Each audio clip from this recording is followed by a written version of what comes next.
आइए भगवान अग्निदेव ने क्या कहा कि गया गंगा प्रयागादि तीर्थ महतम मीरितम ज्योति चक्रम ज्योतिषादि गीतो युद्धार्णाडवा मंतरादयो गीता धर्म वर्णादिकश्च असौचम द्रव्य शुद्धिश्च प्रायश्चितम या प्रदर्शितम।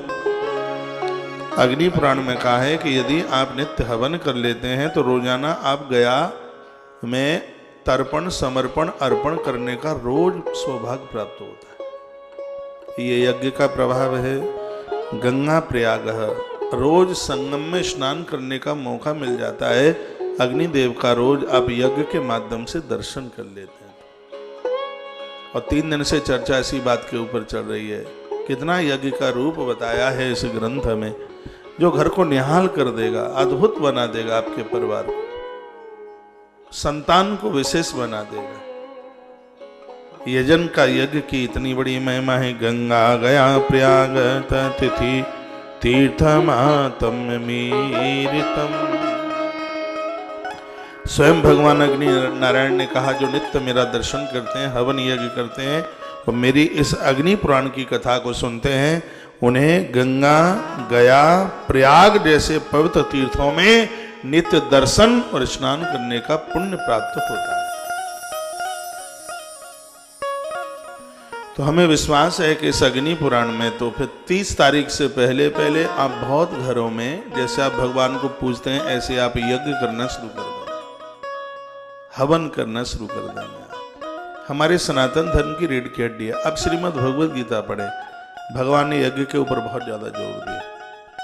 प्रकृति का वातावरण तो यज्ञ से ही ठीक होगा, वर्षा होगी समय से, सूखा नहीं पड़ेगा, पर्यावरण सुरक्षित रहेगा। यज्ञ का प्रभाव है। खुद भी कीजिए, बच्चों से भी कराइए।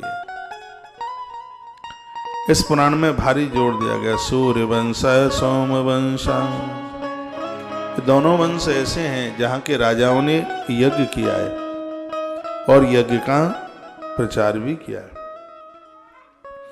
देवलोके देवतस्य पुराणम पठयेत् सदा। जिस पुराण को आप सुन रहे हैं, देवलोक से देवता दौड़ते हुए आते हैं इस कथा के लिए। वो आरती में क्या लिखा है देखो,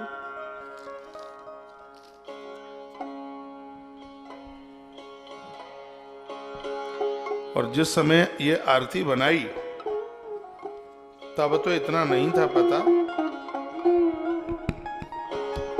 लेकिन अब उससे गरीब बातें अब निकल रही हैं इसमें।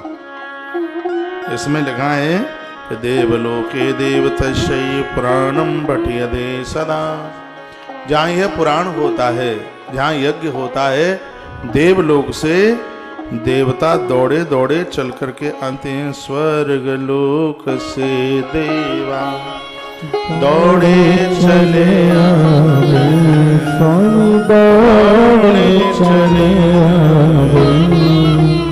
मृत्यु लोक पाताल में तुम्हारा यश गावे, स्वामी तुम्हारा यश गावे।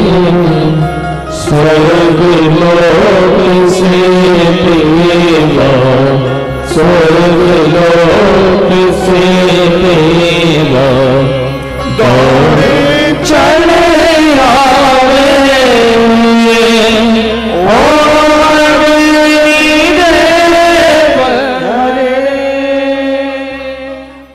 इसमें बताया है जहां भगवान अग्निदेव का दर्शन कुंड में उन्हें आहुति डाली जाती है, हवन कुंड। एक काम आप कर लेना, हवन कुंड घर में रखें और कुछ गौ माता के उपले, थोड़ा सा और मौसम ठीक हो जाए, अब हम गौ माता के कंडे बनवाना शुरू कर देंगे।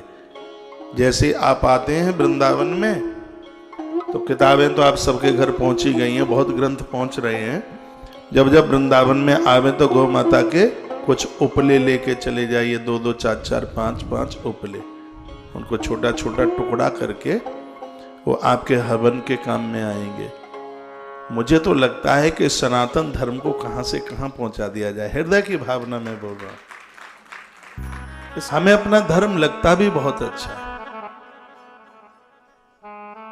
और अपने धर्म को मानने वाले लोग भी हमें बहुत अच्छे लगते हैं। जिस समय आप जप करते हैं, कीर्तन करते हैं, प्रभु स्मरण करते हैं, भगवान पर बेल पत्तियां तुलसी चढ़ाते हैं, नारायण पर, ऐसा लगता है कि वही आपके हृदय में विग्रह में आके बैठ गया है, ऐसा लगता है।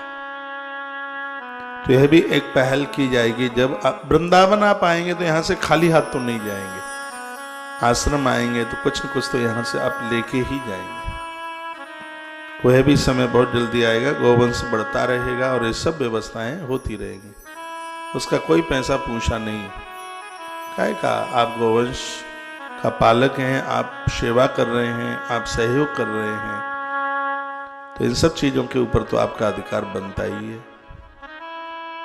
एक दिन मैंने महीना, 1.5 महीना या 20 दिन पहले, 25 दिन पहले अनाउंस किया है कि साल में 3 बार हमें आपके बच्चों को आश्रम में बुलाना है।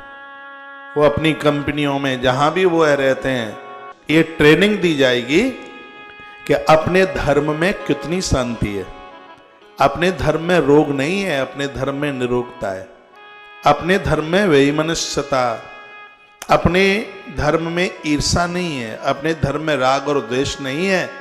उन बच्चों को बताया जाएगा, भाई पूरे दुनिया में प्रचार करना कि अपने धर्म में बाजार नहीं है, अपने धर्म में परिवार है।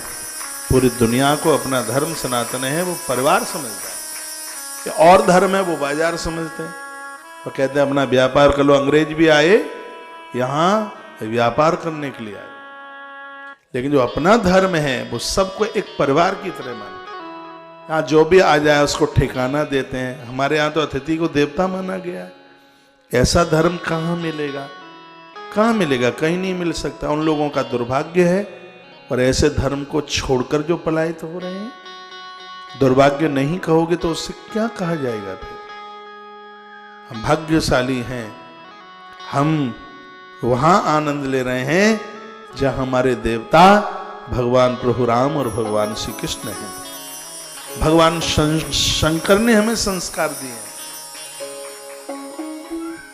मां दुर्गा के वात्सल्य की पोटली हमारे पास है, गणेश की बुद्धि है हमारे पास, हनुमान जी की ब्रह्म संयमता है हमारे पास।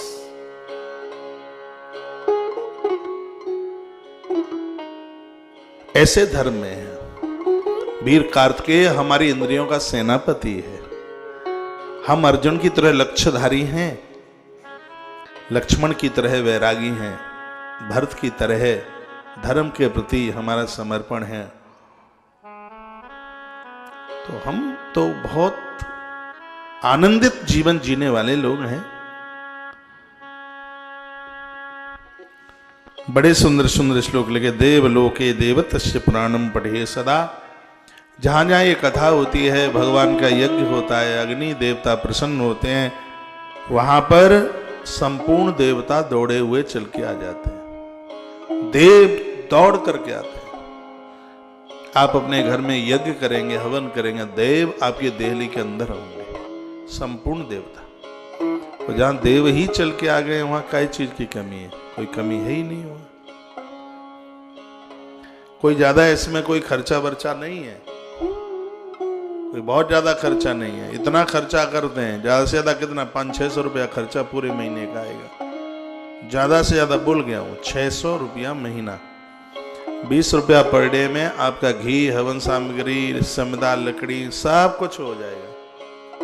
एक दिन मैं बता दूंगा कि कितने पैसे का घी लगेगा, कितने की तिल और यव और चावल वावल, 20 में सब हो जाएगा। आनंद आ जाएगा, घर की खुशबू, घर का वातावरण। कलयुग में रहते हुए भी आप स्वर्ग जैसा अनुभव करेंगे, निरोगी रहेंगे। जितना दवाइयों में जाएगा उतना तो हवन में खर्च ही नहीं होगा। बीमारी रहेगी ही नहीं, कोई बीमारी नहीं रहेगी। इतना बड़ा प्रभाव है ये जन का यज्ञ का। अग्निहोत्री बनिए,